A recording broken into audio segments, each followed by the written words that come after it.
Usapan na natin tong sa impeachment na parang parang medyo mahihirapan si Sara Duterte ngayon dito na humarap sa Korte Suprema. Oo. Kasi alam naman natin kahapon, mga kababayan, nag-file siya ng petition for certiorari and prohibition. Wag natin kakalimutan yung prohibition. Ayan, no? Napakahalaga ho nitong parte na to. Hindi lamang ho siya humingi ng judicial review para sa mga ginagawa ng tawag dito ng House of Representatives. Pero humingi din daw siya ng prohibition. Oo. Ibig sabihin, pigilan nyo yung proceedings, sabi. Pigilan nyo yung proceedings. Ayan, no? With urgent application for temporary restraining order and or writ of preliminary injunction. Lahat na ginamit. Oo.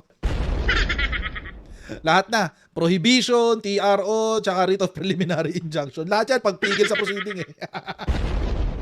Iba-ibang klase nga lang. Oh. Pero lahat yan pagpigil. Oo, lahat yan pagpigil. Oo. Diyos ko. Oo. Bakit sila humingi? Kasi daw, under Rule 65 of the Rules of Court seeking to declare as void ab initio the impeachment complaints against the petitioner and committee proceeding arising therefrom. Ibig sabihin, hindi dapat magpatuloy ito dahil ito ay void ab initio. Mali simula umpisa pa lamang. Oo. Mali nung umpisa pa lamang, mali na siya. Ang bagay na nag-umpisang mali ay magpapatuloy na mali hanggang sa katapusan nito. Oh. Kaya wag basta-basta pakasal agad. Joke.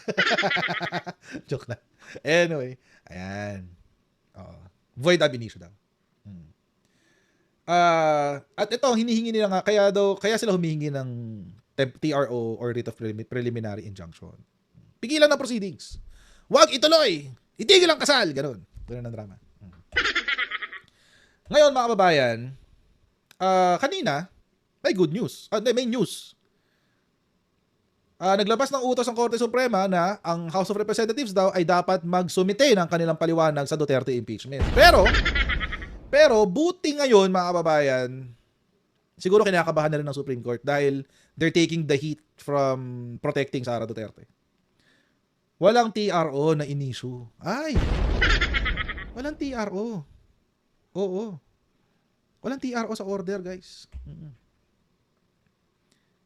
At ang ponente, I think, will be Justice Amy Lazaro Javier. Oo. Ito yung post ko kanina sa Pinasabat with Coach Jared. Kaya punta kayo dyan, follow nyo na yan, Pinasabat with Coach Jared. Punta kayo dyan. Dyan ako nagpo-post ngayon. Oo. Dyan ako nagpo-post ngayon. Sabi ko kanina, sa iba, bagal. Kay Sara, bilis. kay Sara, bilis ng labas eh. Oo. Diyos ko. Ang bilis nilabas yung utos eh. Oo, dalawang petition yan. Anong sabi? The Supreme Court consolidated these cases. Ito pa yung malala. Hindi nag-issue ng TRO.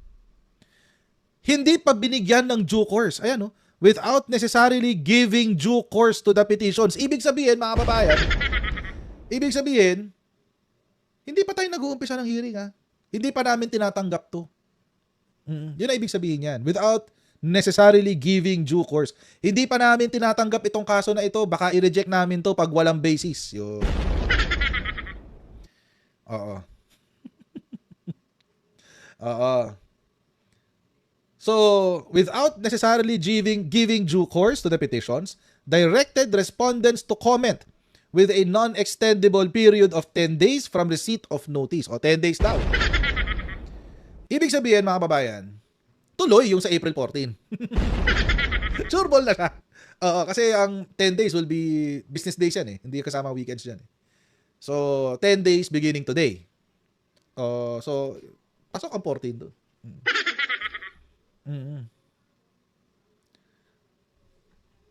So dalawa ang nangyari ha. Hindi sila nagbigay ng temporary restraining order, number 1. Pangalawa, hindi pa nila binibigyan ng due course yung kaso ni Sara Duterte. So basically, hindi pa tayo nag-uumpisa. Wala pa tayo sa stage 1. Wala pa nga tayo sa stage 0 eh. So, pero this is not a guarantee. Hindi pa garantiya to, mga babayan. Hindi pa garantiya to. At iintayin pa natin ang sagot ng House of Representatives, which is practically madali naman ang spellingin yan kung ano yung magiging sagot ng House of Representatives. Actually, kung papakinggan nyo kung papakinggan natin itong interview ni Congresswoman Luistro, para makikita na natin kung ano yung isasagot ng House of Representatives. Tara, play. Kunin na natin ang mismong chairperson ng House Justice Committee. Kasama na po natin si Batangas 2nd District Representative Jervil Luistro. Congresswoman, good morning po. Welcome back sa DZMM. Good morning, ma'am.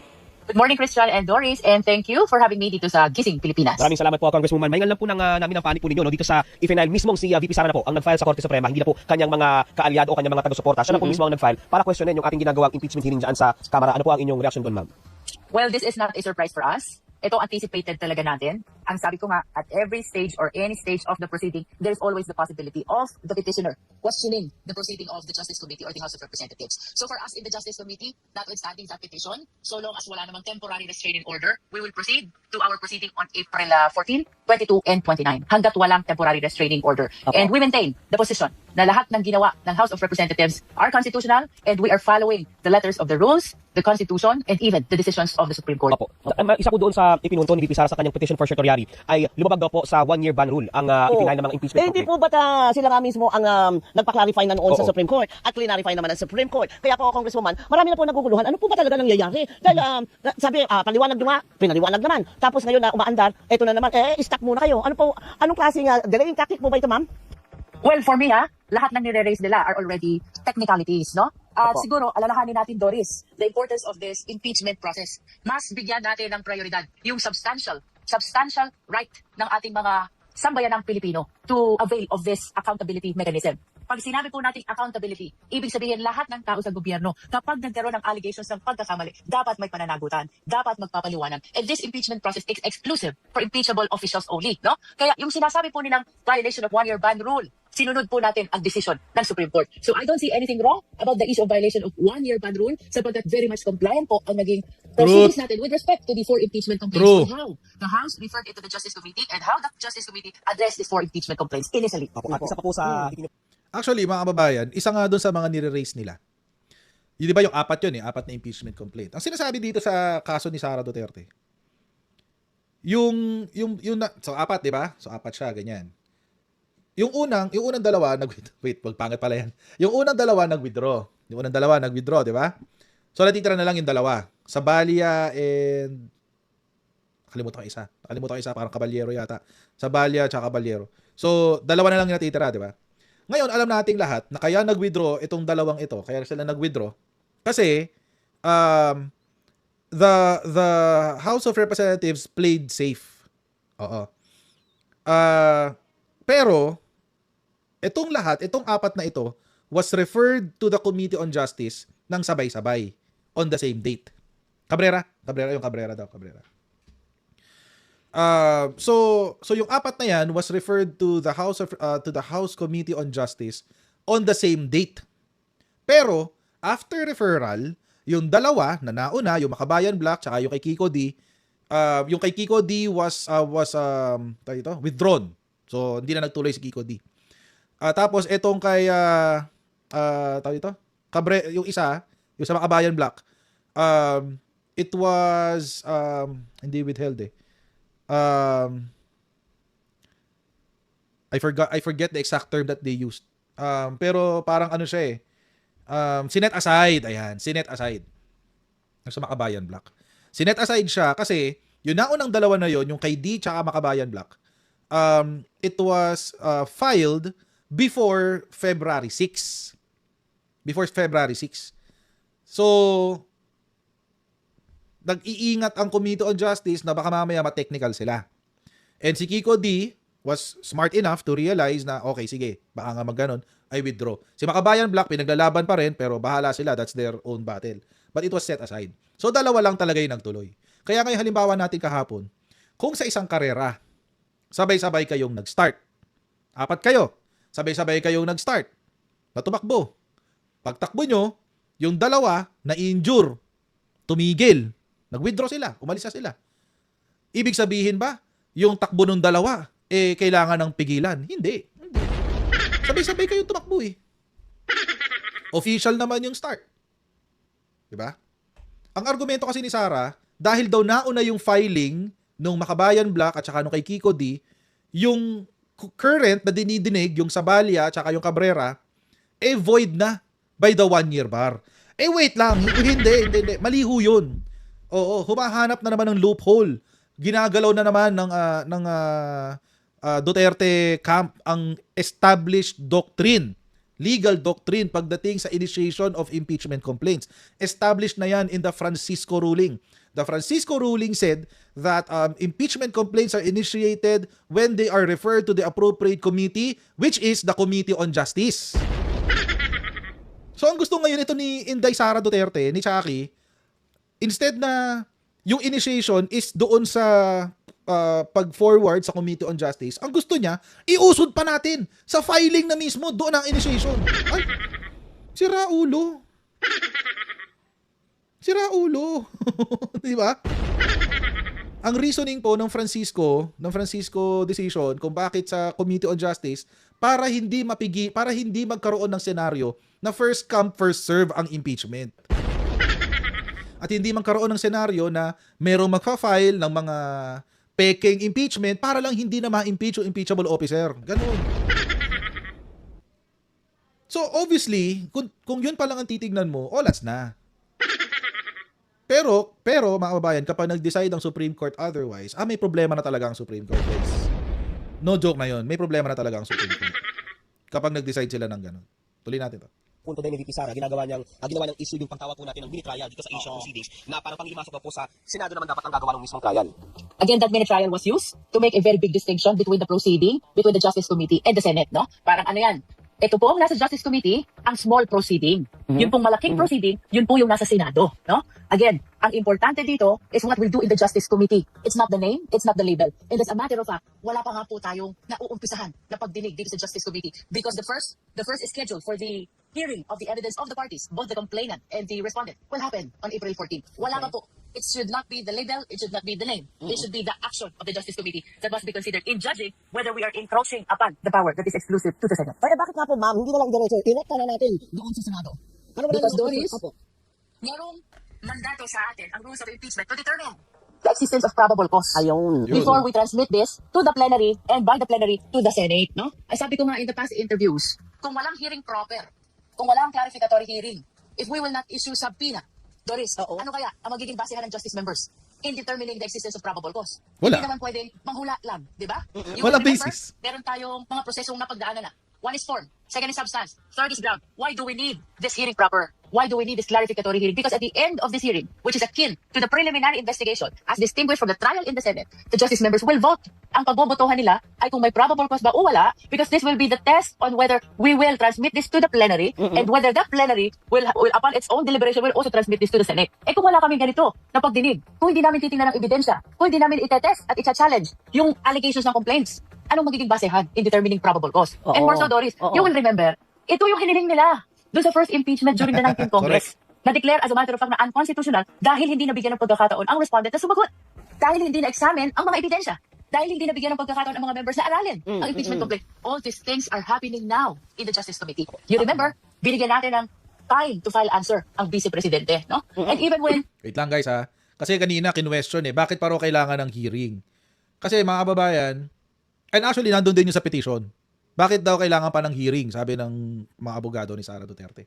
Simple lang naman yan. Kasi nakasulat to sa 1987 Constitution, official gazette to 1987 Constitution, Article 11, Section 3, 2. Ayan. The committee, after hearing, yan. Malinaw naman, di ba? After hearing, So, ano ba kailangan ipaliwanag dyan? After hearing nga So, sabihin, kailangan mag-hearing, sabi ng Constitution. Okay. Ngayon, kung mababa tayo sa level ng House of Representatives, meron din silang rules on impeachment. At yun, dinidictate kung paano nagpo-proceed yung hearing. So, hindi mo pwedeng sabihin ng kampo ni Sara Duterte na, hindi. Meron na kayong form and substance Oo, tsaka may grounds kayo. Di ba diretso nyo na sa Senado? Hindi. Dito yan sa hearing. May hearing. Kailangan magkaroon ng hearing. Pero bakit nagmamadali ang kampo ni Sara Duterte, mga babayan? Simpleng-simple lang. Huwag na ho nating pag-isipan pa ng malalim. Kasi ayaw nilang mailabas ang ebidensya. Kapag kasi dito sa House of Representatives, hindi nila kontrolado yung mga tao. Hindi nila kontrolado yung paglabas ng ebidensya. Sa Senado, Sa Senado, pwede silang mag-petition na wag nang ilabas yung ebidensyang ganito. Pwede nilang labanan yung paglabas ng ebidensya. So, it's actually the strategy of the Sara Duterte camp. Pinupuwersa nila yung House na idalhin na sa Senado. Para sa Senado na lang yung laban. But mukhang ayaw pa bitawan ng House. Maghihiring pa daw sila kasi yun ang sinabi ng Constitution. Ayun, nakasulat eh. After hearing and by majority vote of the members. Wala pa yung vote eh. Naghihiring pa lang, hindi pa sila nagbobotohan. Tapos may 60 days pa sila. Yung for to draft a resolution. After resolution, pagbobotohan pa within 10 session days. So matagal-tagal pa to. She refused to address in her answer the allegations of the offenses like confidential fund, threat, and unexplained wealth. We manifested before the Justice Committee that any time of the proceeding of the Justice Committee, the Vice President is free to attend. We will in fact welcome her and present her evidence. Ibig sabihin, lahat ng opportunity to be heard ay ibinibigay natin sa kanila because we are following the decision of the Supreme Court, which was Right. then after the first impeachment complaint. I mean, with respect to the first impeachment complaint, ito yung tinatawag lagi ng mga lawyers na Duterte versus House of Representatives, jurisprudence, no? Okay. Na ang gusto ng Supreme Court, bigyan ng pagkakataon sumagot. So, we gave that opportunity to the Vice President, pag-aralan ng ebidensya. That is the reason why we are holding this hearing proper. Bigyan ng opportunity ang justice members na basahin ang complaint at pag-aralan din ang ebidensya. And that is the very reason kung bakit may hearing proper tayo. Opo. And to add to that, Doris, Opo, yes, ma'am. maliwanag to sa rules of impeachment under Section 7. Section 8. At ito ay matagal nang sinusunod in the past impeachment processes. This is not new. Okay. Ito po'y matagal na. Matagal Not na question kasi yan sinusunod ng House of Representatives sa mga nagdaang proseso ng impeachment. No? Nakakapag-alaala lang, Doris, no? Sapagkat this is an accountability mechanism given to the sovereign Filipino people. No? It seems to us na we are being attacked on technical rules na nakakalimutan na nila yung substance ng impeachment process. No? Oo. Lahat ng kawani ng gobyerno ay dapat may pananagutan sa taong bayan. At nagkataon that the Vice President is part of the impeachable officials and this is the proper avenue. Let us remember also, paano ba ito inilarawan sa past impeachment processes? This is not purely legal.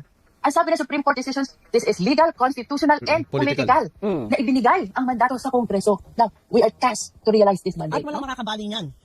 Because ito yung kapangyarihan ng sambayan ng Pilipino. That's how we understand it. That's how we give value to this impeachment process. No? So, I hope that instead of focusing on the technicalities, why not instead answer the allegations in the complaint? Next week, ma'am, ang ating next schedule ng hearing, at inaasahan po na attend si Ginoong Ramil Madriaga. Ano po ang inilatag natin Yun yung na exciting safety part, measures eh. or Yung kay protocols Ramil para Madriaga. po masiguro yung kanyang seguridad being transferred from Camp Bagong Diwa to House and vice versa? Well, Christian, alala mo nung last hearing, we issued an order already sa tanggapan ng Sergeant at Arms. Inutusan na din natin na sila na makipag-coordinate sa BJMP, and we even coordinated, they were ordered to coordinate also with the court, past jurisdiction over Ramil Madriaga, para maisigurado natin yung kanyang safety. Safety, that is included, yung kanyang pagbiyahe simula sa kanyang detention facility papunta sa house. So I hope all of these safety measures will be realized. So we will still coordinate with the Office of the Sergeant at Arms kung ano na yung mga safety protocols na ginagawa nila with respect to Ramil. Yes, ma'am. Bukod po kay Madriaga, meron pa po ba kaming maasahan na kumbaga ay bombshell na testimonya o attend o pag-appear doon sa hearing? Well, you will remember, Doris, kasama sa sinampina natin ang COA. The Commission on Audit, that will be with respect to the documents pertaining to the allegation of misuse ng confidential fund. No? We hope to hear also, sapagkat naririnig natin yung from the other camp na pending pa ito, so gusto din natin malaman ano na bang status nitong mga appeal with respect to the 73 million of the OVP and of the DepEd at yung 500 million na naririnig din natin. Eh, kung question na wala pa daw finality yung mga decision. No? So we will be asking about the status of these concerns with COA, and also nasabina din natin ang NBI, that is with regards to their investigation about the alleged threat committed by the Vice President against the President, the First Lady, and the former Speaker.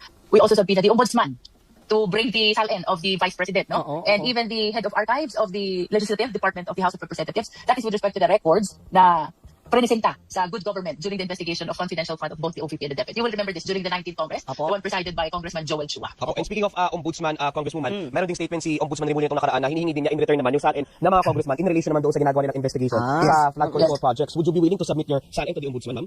Well, we will defer to the leadership, at narinig ko naman si Sec. Gen. Celoy Garafil na she will be complying, and even the leadership is supportive of this. So walang problema naman. Wala pong problema yun. Alright. Paano, gusto ko lang malaman, ma'am, pagka April, ano nga yung 14? Yung next hearing. Oo, paano po ang pagsasalansan ng mga kaso na uunahin ninyo o sunod na lang yan o pangatlo na lang yan? Paano po ang proseso?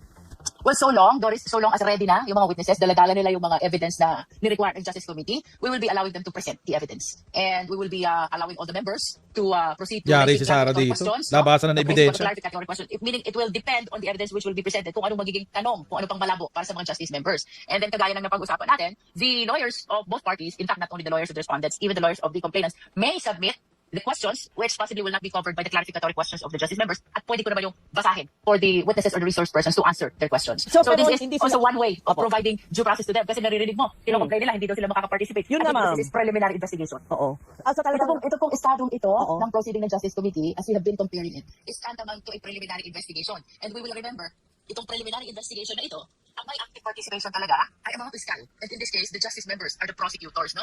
They are testing whether based on the allegations of offenses and the evidence presented in support thereof, meron na bang sapat na probable cause, no? So, hindi po partisan dito, justice members. That's what I wanted to clarify. Okay. Hindi po, wala po kaming pinapanigan dito. We are impartial, we are independent. At least, this is the standard, no? We are supposed to be the prosecutors, investigators who will judge on the existence of probable cause, no? Kaya ito pong ginagawa namin pagsabina, pagdinig, pagtatanong sa mga testigo, these are measures for us to determine meron bang basihan ang impeachment complaint? May sapat bang probable cause? Tama ba na i-transmit ito sa plenaryo? Ayun. So, we are actually discharging a function of a prosecutor or an investigator. Looking forward on Tuesday. So wala pa, ma'am, para sa inyo walang puwang yung hindi naman pagwawala kung hindi pagrereklamo na naman ng kabilang kampo na hindi ako binigyan ng Reklamo na naman. hindi ako binigyan ng pagkakataon na makapagsalita.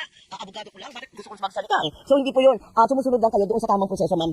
Correct. And as a matter of fact, Doris, kahit sa 14, kahit sa Pwede 22, naman kahit sa 29, they can come and submit their Correct. evidence. Tama. Kaya lang, sundin natin yung rules, no? The vice president must come para siya mismo principally yung nagsasubmit ng evidence. Otherwise, pwede siguro isubmit na lang ng mga lawyers. Pero yung participation doon sa deliberation, let us follow the rules. Ang nakalagay sa rules is to be the justice members. But in response to the requirement of due process, which we have been amply following, sobra-sobra na nga ang aming pagsunod. Kahit ang nakalagay sa rules, justice members, kinilala pa rin namin ang participation na hinihingi ng lawyers ng vice president by allowing them to submit questions, which we will be reading to the witness for them to answer. No? Okay. Isinama pa rin namin yan sa aming Ang weird no? Talagang hindi hinarap ni Sarah, no? As in, wala siyang participation. Oh, nagpadala lang ng sulat para itanong doon sa mga potential witnesses. Di ba? Sorry, medyo napamura ako doon. Pero, di ba? Alam nyo mga kababayan, kung tayong mga hampas lupa yan, pinapunta tayo sa piskal, tapos kailangan may subpoena ad testificandum, pupunta ka. Kasi tatanungin ka tungkol sa subpoena mo. Sa affidavit mo. Iko-cross-examine yung affidavit mo. Pupunta ka. Oo, walang choice yun. Pero sila, di ba? O, papadala lang daw ng sulat yung abogado. Ano ka ng tipak naman talaga? Goodness. pagkasunduan na magiging guidelines namin in holding this hearing proper or clarificatory hearing. Alright. So, I mean, kung wala, alam nyo, basic lang naman ang tanong dyan eh. Seryoso, no joke. Simple lang naman ang tanong dyan. Guilty ba si Sara Duterte? Kung hindi ka guilty, ba't hindi ka humaharap? Yun talaga eh. Yun talaga yun eh. Di ba kung hindi ka guilty, ba't hindi ka humaharap? Tulad yan, haharap si Ramil Madriaga. Accuser mo yun eh. Witness siya against you. Hindi mo kayang harapin si Ramil Madriaga para malalinisin yung pangalan mo. I mean, we're talking about the credibility and the integrity of your name. Hindi mo haharapin. Kaya dito ngayon nagkakaroon ng pagdududa ang sambayan ng Pilipino kay Sara Duterte. Doon nagkakaroon ng question mark. Why? 'Di ba?